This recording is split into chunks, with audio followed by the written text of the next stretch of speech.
Olá, camaradas, bem-vindos a mais uma aula do professor Júlio César. O tema de hoje será modo de produção capitalista. O capitalismo é um modo de produção baseado na propriedade privada dos meios de produção, que são as máquinas, equipamentos, matérias-primas, etc., e tem como base a acumulação de capital. Normalmente, capital é confundido com dinheiro, mas na verdade são coisas essencialmente diferentes. Dinheiro é um referencial de troca. Já existiu na humanidade de diversas formas: escambo, troca direta de mercadoria por mercadoria, uso de produtos de referência como ouro, as moedas, cheques, etc. E na economia, capital é todo bem de valor econômico capaz de gerar lucros depois de ser investido na produção de bens ou serviços.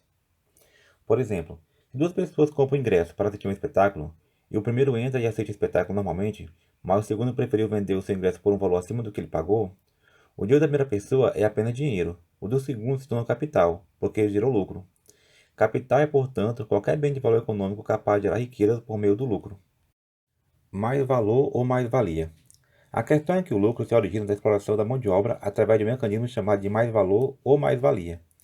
Quando o burguês aplica determinado capital em uma indústria, ele investe em máquinas, equipamentos, matérias-primas e mão de obra. As máquinas, equipamentos e matérias-primas são capital fixo, porque não geram mais valor, ou seja, o total investido nele não gera lucro. O trabalho da mão de obra é chamado de capital variável, porque gera mais valor, ou seja, lucro. Isso porque é possível pagar ao trabalhador, que são os proletários, um salário inferior à riqueza que ele produziu. Esse mais-valor é apropriado pelo burguês em forma de lucro. Assim, o sistema se torna rentável, mas gera desigualdade. O capitalismo funciona por intenso processo de circulação de mercadorias através do comércio e prestação de serviços. É uma intensa relação de compra e venda de mercadorias.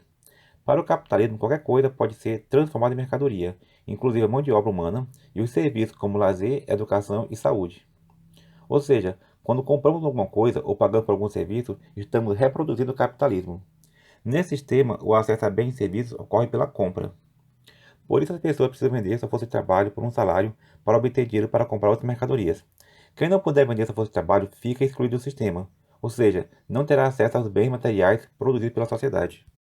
Característica do modo de produção capitalista: propriedade privada dos meios de produção, acumulação de capitais nas mãos de poucas pessoas, intensa circulação de mercadorias por meio do comércio, diversificação das atividades econômicas, agricultura, indústria, comércio, serviços, etc. Mão de obra assalariada, porque ao receber salário, os trabalhadores se tornam consumidores. Globalização da economia, busca a máxima pelo lucro. As relações entre as classes sociais se tornam explícitas, ou seja, não são encobertas por conceitos culturais como casta, estamento ou estados gerais. Isso permite a formação de uma consciência de classe, algo fundamental para uma revolução. Origem do capitalismo.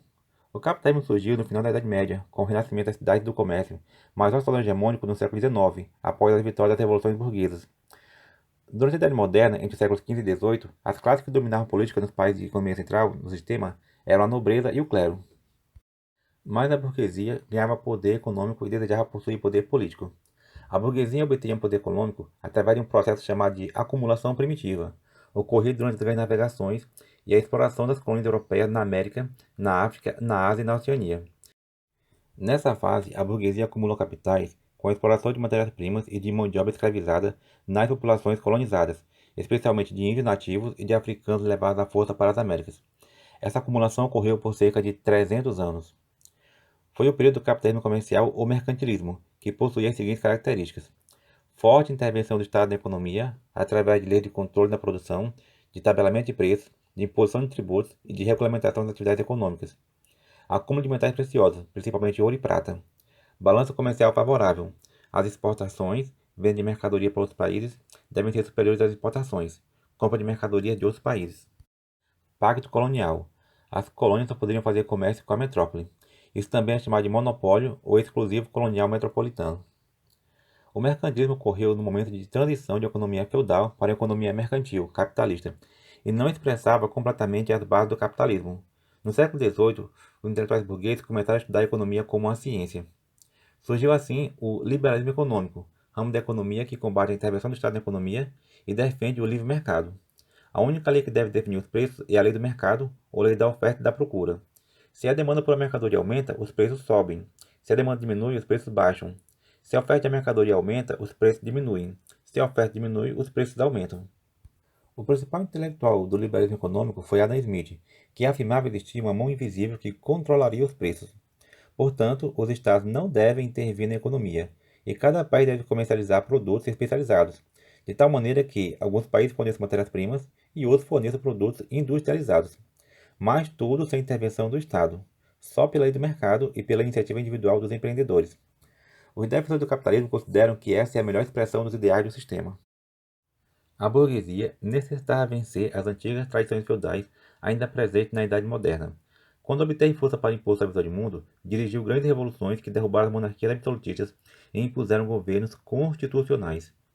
Nessa época surgiu o capitalismo industrial, aumentando ainda mais as forças produtivas da humanidade e permitindo o desenvolvimento de tecnologias inovadoras, com importantes invenções. O capital industrial aliou-se ao capital bancário, surgindo o capitalismo financeiro, dando a possibilidade de produzir capital especulativo. Quando o dinheiro investido em banco gera lucro, mas não aumenta a produção de riqueza de um país. Esse processo costuma causar crise no sistema. Além disso, o capitalismo financeiro concentra ainda mais o capital nas mãos de pequenos grupos, que formam monopólios ou oligopólios, controlando a produção e o comércio de determinados produtos. Esse fenômeno ocorre a nível global. Críticas ao capitalismo. Concentração de riquezas. De acordo com o IBGE, através da Pesquisa Nacional de Amostra de Domicílio Contínua, 1% da população brasileira ganhava em média R$ 27 mil por mês, enquanto que 60% da população recebia míseros R$ 820, dados de 2018. Aumenta a desigualdade em proporções globais. As diferenças econômicas entre os países se acentuam com o domínio de umas sobre as outras. Superexploração da mão de obra. Os proletários muitas vezes são obrigados a trabalhar em condições insalubres, penosas e perigosas, para garantir o lucro dos patrões. Promoção de guerras imperialistas, ou seja, guerras que fazem com que países mais ricos explorem as riquezas dos países mais pobres. Entre essas guerras podemos citar duas grandes guerras mundiais. Forte poder de destruição do meio ambiente. O capitalismo funciona num ciclo de destruição, produção, consumo, descarte e destruição. Ou seja, primeiro ocorre uma destruição de parte da natureza para obter matéria-prima para a produção industrial. Depois os produtos são consumidos pela população. Esses produtos são projetados para terem pouco tempo de uso, obsolescência programada, para as pessoas descartarem e dessa forma continuarem comprando outros produtos. A questão é que esse descarte provoca prejuízo ao meio ambiente numa escala global. Diante dessas crises, muitos intelectuais defendem a necessidade de superação do capitalismo por um modo de produção mais humanizado. Mas será que isso é possível?